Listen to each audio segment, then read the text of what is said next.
ஒரு சிறிய கிராமத்தில் ரகீம் என்ற ஏழை முதியவர் வாழ்ந்தார். அவருக்கு குடும்பம் எதுவும் இல்லை. கடைகளில் அரிசி மூட்டைகளை தூக்கும் வேலை செய்து கொஞ்சம் பணம் சம்பாதிப்பார். சாப்பாட்டுக்கே போதாது. இருந்தாலும் அவர் ஒருபோதும் புகார் செய்ததில்லை. நடக்க முடிகிறதா, வேலை செய்ய முடியும் என்ற நம்பிக்கையுடன் வாழ்ந்தார்.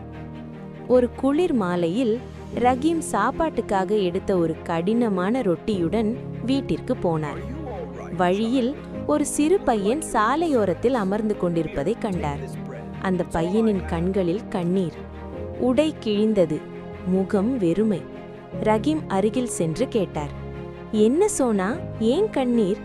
பையன் மெதுவாக சொன்னான், ஐயா, பசிக்குது, காலையிலிருந்து சாப்பாடில்ல.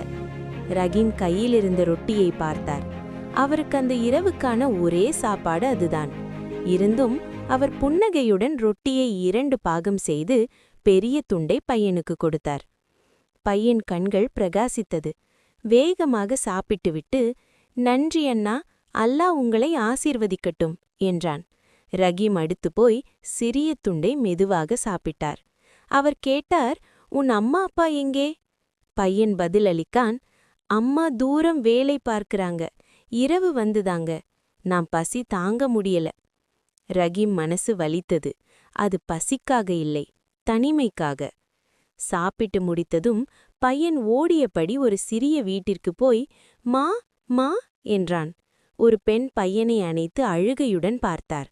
பையன் ரகீமை காட்டி, மா, அவர் எனக்கு சாப்பாடு கொடுத்தார் என்றான். அந்த பெண் ரகீமிடம் வந்து சொல்லினார், நன்றி ஐயா, நாமளும் போராடிக்கிட்டுத்தான் இருக்கோம்.